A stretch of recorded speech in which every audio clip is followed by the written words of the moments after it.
자, 오늘 서론적인 말씀으로 사명으로 가는 길이라고 하는 제목의 말씀을 나누려고 합니다. 우리는 살아가면서 우리들의 삶에 불만족스러운 일들을 많이 경험하기도 하고 가지고 있습니다. 어떤 사람은 불만족스럽게 인생을 마감하는 사람이 있기도 하고, 어떤 사람에게는 그 불만족이 사명이 되기도 합니다. 그래서 우리들의 불만족이 사명으로 바뀔 때 저는 그것을 거룩한 불만족이라고 표현할 수 있을 것 같아요. 오늘 우리들의 삶에는 많은 문제들이 있습니다. 교회도 마찬가지입니다. 사회도 마찬가지입니다. 어떤 사람은 문제를 안고 끝나지만 어떤 사람은 그 문제를 그의 삶의 비전으로 바꾸어 갑니다. 그런 사람을 가리켜서 우리는 영향력 있는 리더라고 말을 합니다. 저는 꿈을 꿉니다. 우리 만나교회가 2015년에 불만족스러운 일들을 거룩하게, 문제를 비전으로 바꾸어가고, 여러분들 각자의 삶에서 여러분들이 영향력 있는 하나님의 사람이 되는 꿈을 꾸며 나갔으면 좋겠다.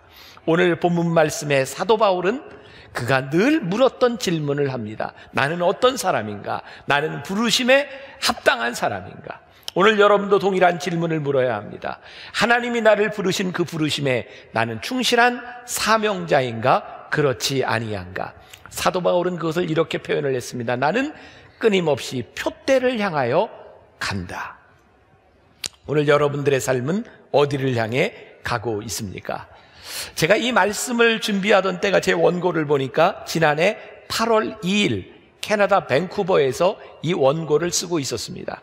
제가 한 20여일 정도 캐나다에 있는 그 트리니티 신학교 게스트룸에서 올 한 해 동안 12주의 말씀을 준비하고 있었습니다.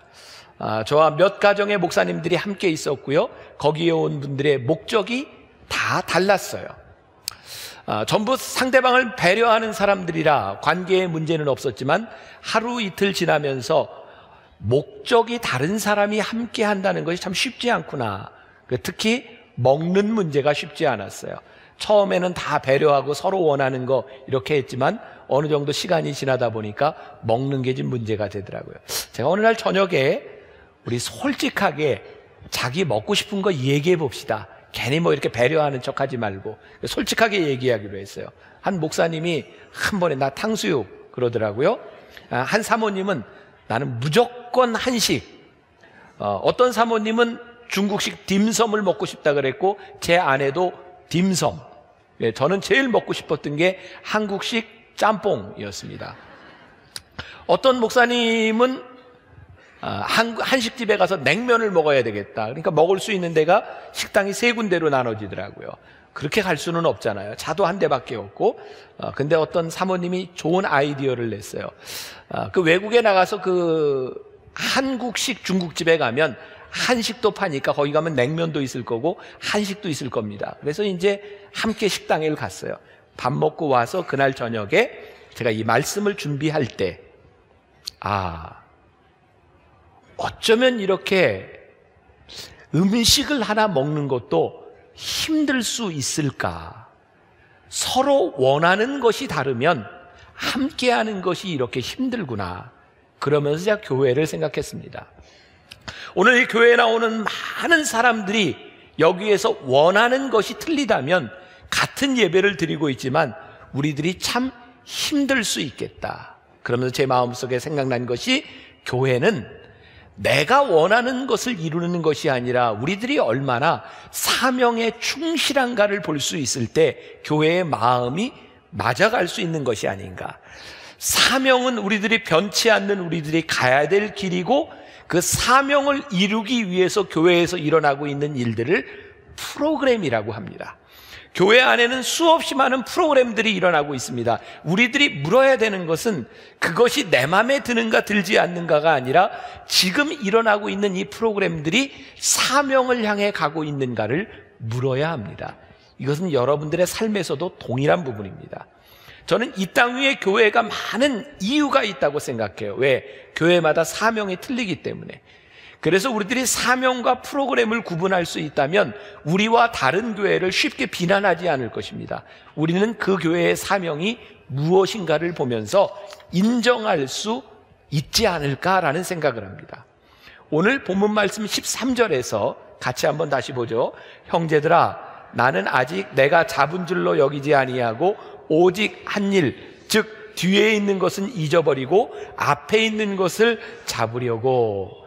자, 사도 바울이 사명자가 된 것은 뭐냐면, 내가 이미 잡은 줄로 생각하지 아니하고 뒤에 있는 것을 잊어버리고 끊임없이 사명을 향해 달려간다는 거예요. 여러분, 우리가 잡고 있는 것을 놓는 것이 참 쉽지 않습니다. 그리고 우리들이 잡아야 될 것을 잡는다는 것도 쉽지 않습니다. 우리가 사명자가 되면 필연적으로 우리들의 삶에서는 포기해야 될 것이 있고 잡아야 할 것이 있습니다. 그런데 이것이 힘든 겁니다. 저희 만나교회 예배를 보면 몇몇 분들이 좀 의아하게 생각하는 분들도 있어요. 만나교회 예배를 보면 대개 교회에서 주일날 하는 것처럼 대표 기도를 장로님이 하지를 않습니다. 특별한 예배 때 장로님이 대표 기도를 할 수도 있지만 매주 하지 않습니다. 찬양대들이 뒤에서 찬양을 하지만 다른 교회하고는 달리 매주 찬양대가 특송을 하지도 않습니다. 이런 교회 보셨어요? 좀 이상하지 않습니까? 저는 조금 극단적으로 나아갑니다. 설교 때마다 예배 때마다 제가 매주 설교를 합니다. 근데 저에게 이런 생각이 들어요. 왜 예배 때마다 나는 매주 설교를 해야 되지? 설교가 예배인가? 아닙니다. 하나님께 드리는 예배를 위해서 저는 설교를 하고 하나님께 드리는 예배를 위해서 찬양도 하고 기도를 합니다. 그런데 우리는 착각할 때가 있습니다. 설교를 안 하고 찬양을 안 하고 기도를 안 하면 뭔가 예배가 잘못된 것처럼 생각한다는 것이죠. 우리가 하나님께 드리는 예배가 우리들에게 최고의 사명이 된다면 예배 가운데 들어가는 프로그램들은 변할 수 있는 겁니다. 이해가 되십니까? 네. 우리들이 사명을 생각하고 프로그램을 생각하는 것을 나눠볼 필요가 있다. 저는 개인적으로 만나교회 목회를 처음 시작할 때 하나님이 저에게 주셨던 꿈을 여러분들과 나누었습니다. 모든 교회가 하는 다 똑같은 교회가 아니라 저희 만나교회는 아직 교회에 익숙하지 못한, 아직 하나님을 알지 못하는 사람들이 이 만나교회에 와서 예배를 드리고 한 공동체가 되었으면 좋겠다. 그래서 저희 교회는 젊은 사람들이 많았고 예수를 믿지 않는 사람도 많이 등록하는 그런 교회가 되었던 것이 사실입니다. 저희 교회는 1부부터 5부까지 예배를 다 틀리게 드립니다. 여러분, 예배를 틀리게 드리는 이유는 하나님 때문이 아닙니다. 예배를 드리는 사람들 때문입니다. 우리가 이 예배 가운데서 하나님을 만나는데 하나님은 1부, 2부, 3부, 5부 관계가 없습니다. 그런데 어떤 사람은 1부에서 2부에서 3부에서 하나님을 친밀하게 만날 수 있기 때문에 우리들이 형식을 달리하는 문제이지 이것은 하나님에 대한 문제가 아니라 우리들의 프로그램에 대한 문제이기도 합니다. 이번 M비전 프로젝트를 하면서 교인들에게 물었습니다. 교회에 대해서 뭐 좋은 일, 나쁜 일. 근데 많은 분들이 만나교회 예배는 너무 이벤트가 많은 것 같습니다 라는 이야기를 하세요. 제가 이렇게 대답해 드리고 싶습니다. 만일 만나교회가 교회 안에서 어떤 이벤트가 목적이라고 하면 잘못된 것입니다. 근데 저희가 교회에서 여러 가지 시도를 하는 이유가 아직은 이 신앙에 익숙하지 않은 사람들로 하여금 예배 가운데, 말씀 가운데 들어올 수 있도록 우리들이 하는 일이라면 그 방향은 잘못되지 않은 것입니다. 지난 크리스마스에 예배를 드리면서 사람들의 기억에 제일 많이 남았던 것이 찬양 중에 트롯 고요한 밤, 거룩한 밤이었던 것 같아요. 그것 때문에 안에서 논쟁이 좀 있습니다. 어떻게 찬양을 트로트로 부를 수 있느냐는 사람과 아니 그거 좋았다라고 하는 사람들이 있습니다. 저에게 메일도 보낸 분들이 있어요. 저는 그때 그런 생각을 했습니다. 크리스마스 예배, 그 예배 때 1년에 딱 한 번 교회 나오는 사람이 있다.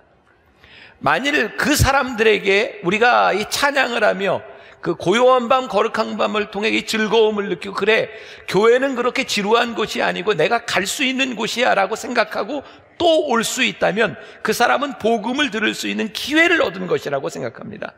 결국 우리들이 무엇을 했느냐 때문에 우리들이 내 의견을 주장하며 얼굴이 붉어지는 것이 아니라 지금 우리가 하고 있는 일들이 사명을 향해 달려가고 있느냐 있지 않느냐, 이것이 우리들에게 기준이 되기 시작할 때 우리는 새로운 것들을 보기 시작합니다. 여러분, 변화라고 하는 것, 저희 교회는 정말 많은 변화들이 일어나는 교회입니다. 그러나 변화가 목적이 아닙니다. 교회가 사명을 따라 비전을 따라 그 일을 하다 보니까 자연적으로 일어나는 것이 변화입니다. 만일 여러분들의 삶이 변화가 목적이 된다면 우리는 참 많이 잘못 가고 있는 것입니다. 오늘 제가 교회 문제를 떠나서 여러분들에게 도전을 드리고 싶습니다. 여러분들의 삶의 비전과 여러분들의 삶의 사명이 무엇입니까? 그래서 여러분들이 놓을 수 없는 것은 무엇이고 그 사명을 이루기 위해서 여러분들이 놓아야 되는 것은 무엇입니까? 이게 우리들에게 분명히 세워질 때 우리는 2015년 우리의 인생을 제대로 살아갈 수 있는 거죠. 제가 지난해 미국에서 막 건축을 마친 한 한인교회에서 설교를 하게 되었습니다. 아름다운 교회를 건축하고 설교를 하는 제가 그 교인들에게 물었습니다. 여러분, 이 좋은 교회에, 새로 건축한 교회에 교인들이 가득 찼으면 좋겠습니까? 대답을 잘 안 하더라고요. 저는 또 특징이 있잖아요. 대답할 때까지 묻잖아요. 그러십니까? 그랬더니 네, 그러더라고요. 네, 죄송하지만 제가 설교자로 여기 서 있는데 제가 예배자로 참석을 했다면 여러분들의 표정을 보고 다시는 안 올 것 같습니다. 여러분, 복음을 전하는 것 참 중요한 일입니다. 교회에서는 무엇을 하는 공동체입니까? 말씀을 전하는 공동체입니다. 그런데 우리들이 간과하는 것이 있습니다. 말씀을 전하던 그 공동체, 말씀을 듣도록 우리들이, 그 사람들이 이 자리에 앉아 있도록 해야 하는데 우리는 그것들을 놓치고 있다는 생각이 듭니다. 우리가 사명을 이루기 위하여 무엇을 하는가? 모든 크리스천들이 복음을 전하는 것을 의무라고 생각하는데 그것을 어떻게 전할까를 고민하지 않습니다.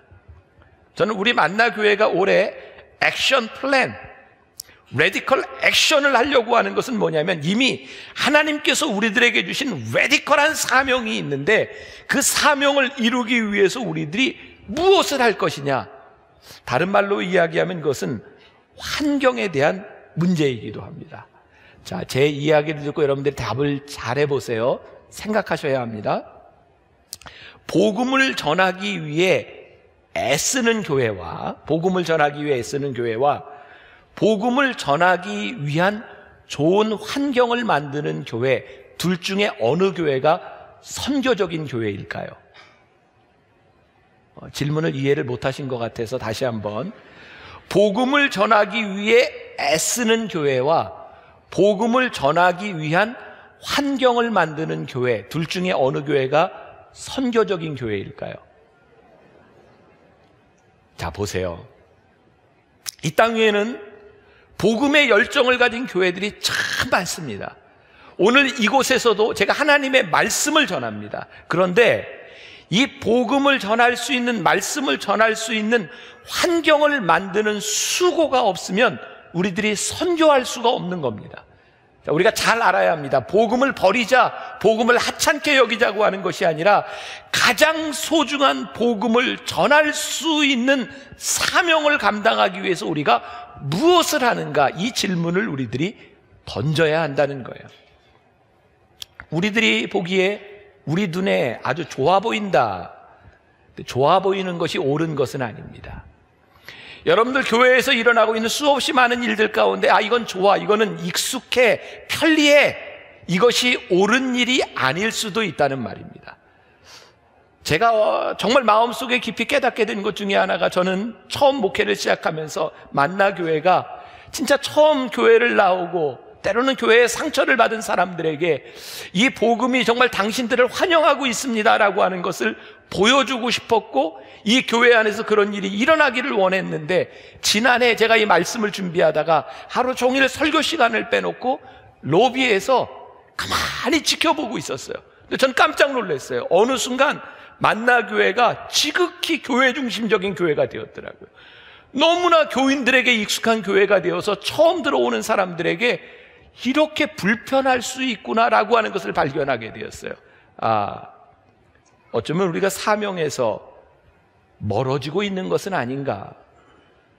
1960년대 미국 교회가 이제 그 베이비 부머 시대 이후에 막 이제 교회는 하락세를 가고 있을 때, 그때 아주 독특한 교회들이 몇 개가 생겨납니다. 그 중에 하나가 LA에 있었던 척 스미스 목사님이 목회를 했던 교회가 있습니다. 갈보리 채플이라고.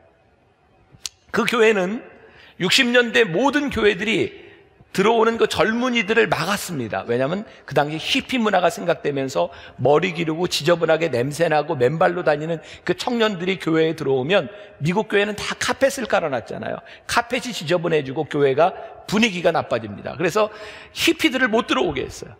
근데 척 스미스 목사님이요, 복음은 그들에게 필요하다고 교회에 깔아놓은 카펫을 다 걷었습니다. 그들로 인하여 카펫이 더러워지는 것 때문에 못 들어온다면 카펫을 걷으십시오. 놀랍게도 그 교회를 통해서 거기에서 자라난 세대들에게 80년대 후반에 미국 교회에 놀라운 부흥의 역사가 일어납니다. 여러분, 제가 90년대 방문했던 미국에 있는 처치 온 더 웨이라고 하는 교회가 있습니다. 잭 헤이포드라고 하는 유명한 목사님 교회예요. 근데 제가 2000년 넘어서 지지난해 미국에 가서 깜짝 놀랐습니다. 그렇게 영향력이 있었던 교회들이 영향력을 다 상실했어요. 어떻게 이런 일이 일어날 수 있지?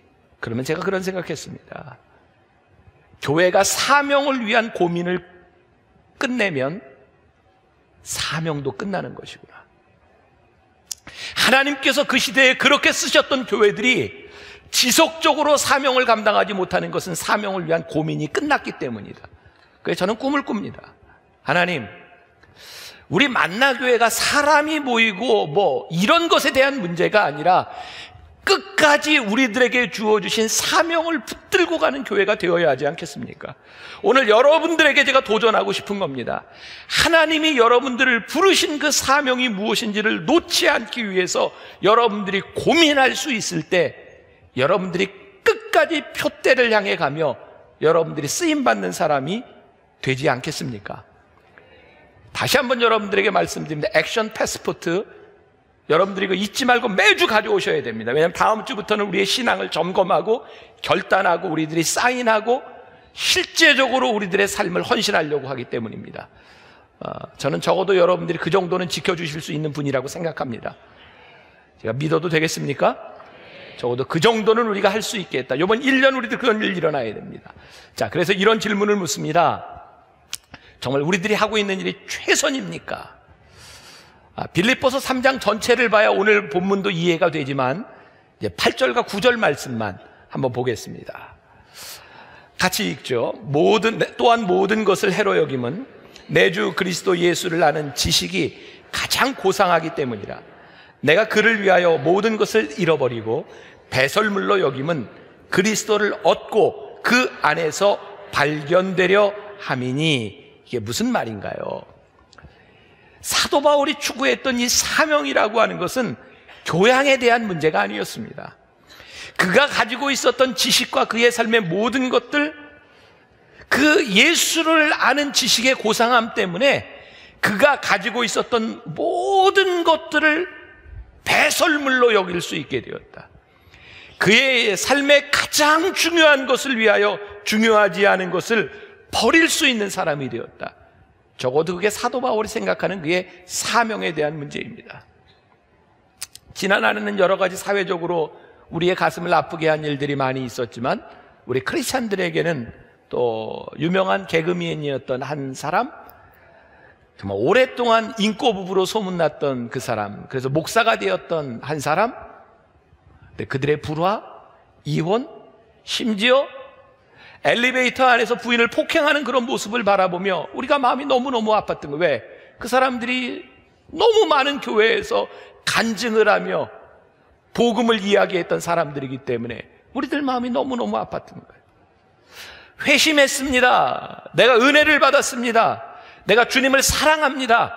이런 고백 우리들이 얼마든지 할 수 있습니다. 그러나 우리의 사랑과 우리들의 고백에 대한 그 삶이 우리들의 결단으로, 우리들의 삶으로 이어지지 않으면 그 고백이 얼마나 수치스럽게 변할 수 있는가. 여러분, 레디컬 액션, 우리들의 액션 플랜이라고 하는 것은 우리의 입술에서, 우리들의 마음에서 그쳤던 것을 우리의 삶으로 어떻게 연결해 나가고 우리들의 삶의 최선을 위해서 그 무엇을 배설물로 버릴 수 있는 용기가 우리들에게 있는가? 말씀이 여러분들을 불편하게 해야 저는 정상이라고 생각합니다. 요한복음 4장에 예수님께서 사마리아 우물가의 한 여인을 만나십니다. 여인의 삶을 바꿔놓으셨어요.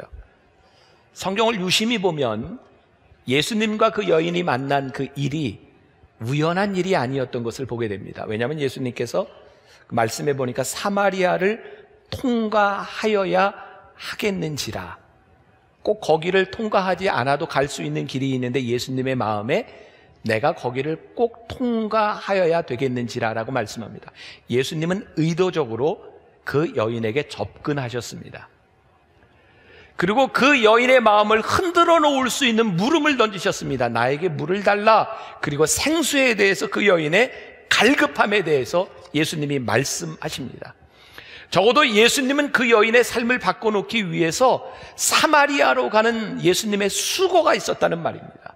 사랑하는 여러분, 우리가 이 만나교회를 통해서 우리들이 사명자가 되고, 아니 여러분들의 삶의 사명을 우리들이 깨닫는다고 하는 것은 그냥 그렇게 쉽게 생겨지는 우연적인 일이 아니라 적어도 우리들의 삶의 결단에 대한 문제이고, 우리가 만나교회가 처음 시작하면 이 예배 가운데 아직 예배 공동체에 들어오지 못한 불신자들과 신앙이 약한 사람들이 하나님의 사람으로 자라나기까지를 우리들이 꿈꾼다고 하면 그들이 영적 예배자가 될 때까지 우리들이 이 공동체 안에서 참아줘야 합니다. 기다려줘야 합니다. 왜? 우리들의 사명이 이 교회를 통해서 일어나는 일이 무엇인가를 알기 때문입니다. 제가 처음 전도사로 영월에 나갔을 때 지금도 생각하면 참 부끄럽습니다. 교인 딱 2명 있는 교회에 갔는데 저는 그때 은혜도 받지 않은 그냥 과정을 하고 있는 그냥 전도사였어요. 근데 교회를 성장시킨다고 하는 게 은혜 받지 않아도 되거든요. 사람을 모으는 일은 전략적으로도 좀 가능한 것 같아요. 제가 교만해서 그런지 모르지만 제가 만나교회 사람을 좀 모으고자 하면 이거보다는 더 모을 수 있을 것 같아요. 되게 교만하게 들렸나요 지금? 근데 그게 사람을 모으는 게 옳은 일은 아닌 것 같아요. 근데 제가 있던 교회에 제가 사람을 모았습니다. 왜냐하면 제가 운동을 좋아했기 때문에 동네에 있는 청년들하고 놀아주면서 정말 그 영월에서도 1시간이나 들어가는 그 시골에, 지금도 전설적인 얘기입니다. 그 조그만 교회에 할머니, 할아버지 2명 있는 교회에 가서 제가 6개월 만에 청년들로 축구팀을 만들어서 축구하고 다녔거든요. 교인들이 정말 많이 늘어났어요. 김씨 시족 집단에서 그 교회에 나온다고 하는 것은 따돌림을 당하는 일이었습니다. 그런데 제가 사람들하고 가서 윷놀이 해줬더니요, 막 상으로 담배도 주고 그랬어요. 사람들하고 어울리면서 교인들이 늘어났습니다. 저에게 선교적인 그런 마음은 전혀 없었던 것. 근데 그냥 교회는 좀 커야 되겠다, 사람이 모여야 되겠다.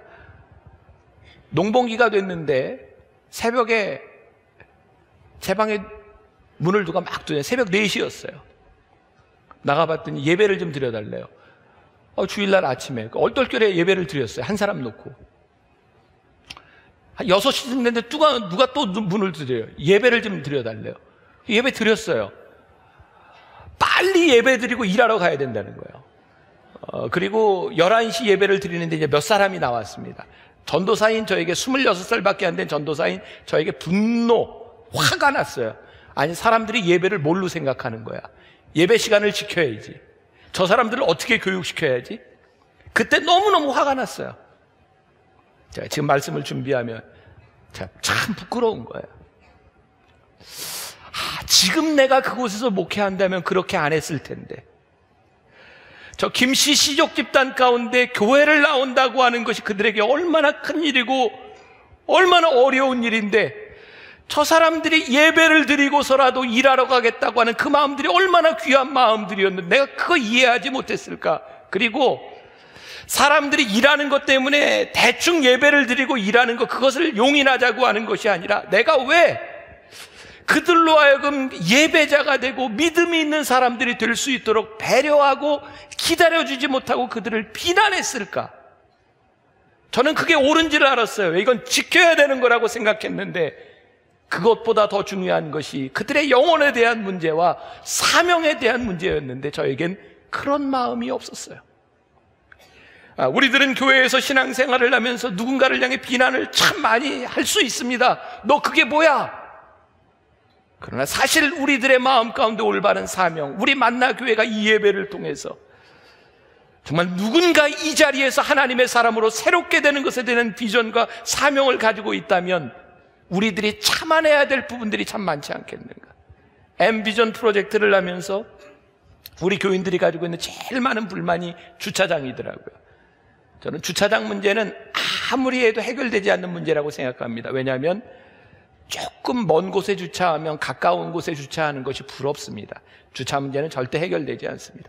저는 그런 꿈을 꿉니다. 주차장이 불평하다, 이런 것 이전에 우리 교회에 대한 사명이 처음 교회를 찾아오는 사람들을 위하여 이 교회는 당신들을 환영하며 당신이 복음으로 변화됐기를 원한다는 그 사명을 우리들이 가지고 있다고 하면 우리들이 자발적으로 내가 자리를 양보할 수 있는 데까지 나아갈 수 없을까?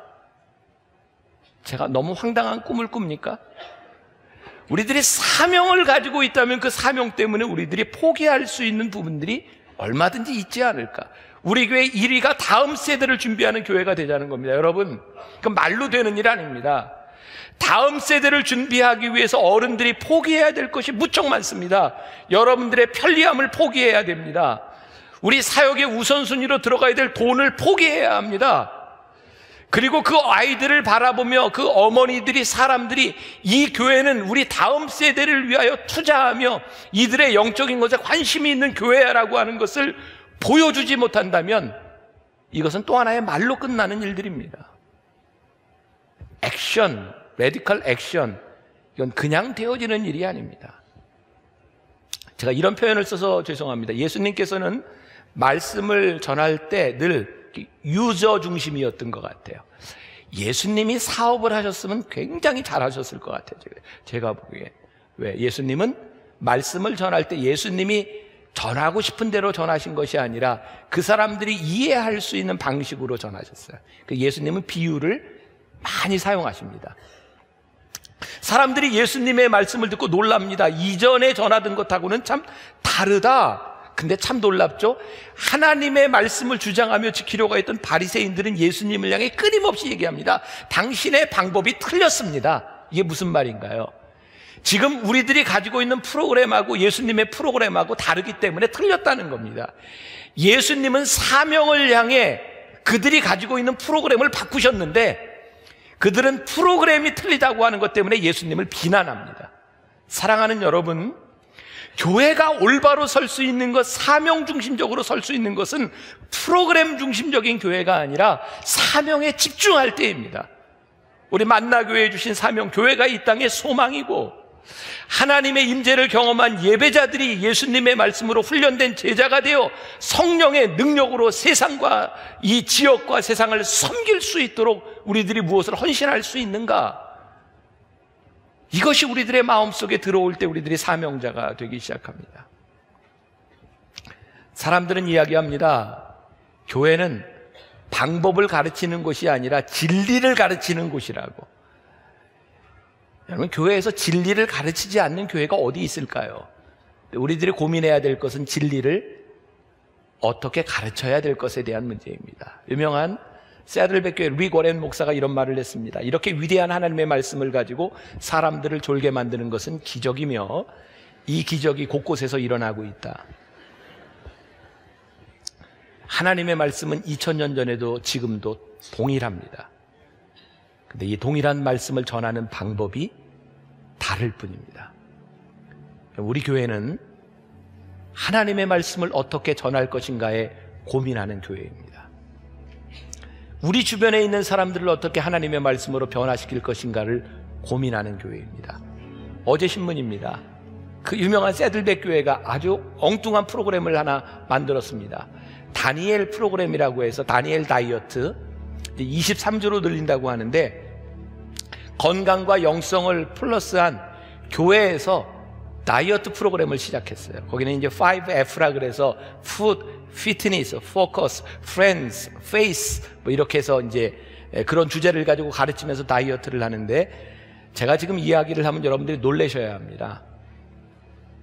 첫 해에 이 다이어트에 참석한 교인이 12,000명인데, 다음에서 놀라십시오. 그러면 12,000명이 한 해 동안 뺀 살이 11만 3,400kg 뺐답니다. 그리고 놀라운 일은 그 프로그램 때문에 사람들이 교회를 찾아오기 시작했답니다. 자, 누군가 그 교회를 비난할 수 있습니다. 교회가 그런 것 다른 것 아닙니다. 만일 그 교회가 살 빼는 것이 목적이었다면 교회가 잘못됐습니다. 그러나 그 교회가 그 프로그램을 통해서 사람들로 하여금 예배 공동체로 들어오도록 했다면 그 교회는 사명을 향해 가고 있는 것입니다. 함부로 비난하지 마십시오. 그리고 우리가 늘 물어야 될 걸, 우리가 사명으로 가고 있는가를 물어야 합니다. 하워드 핸드릭스라고 하는 그 학자가 이런 말을 했습니다. 하나님의 말씀으로 아이를 지루하게 하는 것은 죄다. 만일 교회에서 우리 아이들을 가르치면서 말씀 때문에 지루하여 아이를 떠나게 한다면 우리는 죄 짓는 겁니다. 교회 학교 안에서, 교회 안에서 우리 청년들과 젊은 세대를 향해서 일어나고 있는 그 수없이 많은 일들 가운데 우리들이 정말 죄 짓고 있는 것은 아닌가? 사명을 향해 우리는 올바로 달려가고 있는가? 오늘 제가 미국 교회 목사님 얘기를 많이 하는데, 앤디 스탠리라고 하는 한 대형교회 목사님이 이런 말을 했으면 지금 읽어드릴게요. 대형교회에 대한 신화 중에 이런 게 있다. 대형교회가 큰 이유는 숫자를 늘리기 위해 복음을 타협하고 제자도의 본분을 희석하며 까다로운 이슈들을 피해가기 때문이라는 것이다. 그런 경우도 덜어 있을지 모르지만 결코 그것이 규범이 아니다. 우리는 복음으로 사람들을 불쾌하게 하기를 개의치 않는다. 복음으로 사람들을 불쾌하게 할 것을 오히려 당연시한다. 복음으로 사람들을 불쾌하게 하는 것이 설교자로서의 나의 책임이다. 우리가 주차장, 복도, 자녀를 맡기는 곳, 예배 앞부분에서 사람들을 불쾌하게 하지 않으려고 그토록 애쓰는데 그런 이유가 있다. 우리는 사람들이 다음 주에 다시 와서 또 한 번 불쾌해지기를 원한다. 저는 우리 교회의 사명은 이 예배당에 사람이 늘어나는 것이 아닙니다. 우리의 사명은 여기에 복음이 들어와야 될 사람이 앉는 것이 사명입니다. 제가 말씀을 전하면서 여러분들이 조금 마음에 갈등도 일어나고 충돌이 일어나지 않는다면 진짜 제가 복음을 잘못 전하는 걸 것 같아요. 하나님의 말씀은 우리들에게 필연적으로 갈등을 일으킵니다. 왜? 하나님의 말씀을 따르는 건 쉬운 일이 아니기 때문입니다. 게다가 처음 신앙생활을 하는 사람들이 말씀을 듣고 이거는 정말 힘든 일이야, 때로는 불쾌해 라는 반응이 일어나는 건 너무나 당연한 일입니다. 그러나 그 불쾌함을 일으키도록 사람들을 여기에 데려와야 하는 겁니다. 또 다른 불쾌함 가운데, 복음 가운데 그들이 변화될 수 있도록 우리들이 환경을 바꾸어가는 일에 주저하지 말아야 합니다. 자, 이제 다음 주부터 우리들이 메디컬 액션으로 액션 패스포트에 여러분들이 해야 될 사역들을 만들어 갈 것입니다. 왜? 하나님이 우리들에게 주신 사명을 우리들이 알기 때문입니다. 여러분들 귀찮게 할 겁니다. 교회가 이런 것까지 우리들에게 이렇게 요구해? 근데 교회는 편하게 다니는 곳이 아닙니다. 사명자들이 다니는 곳이기 때문입니다.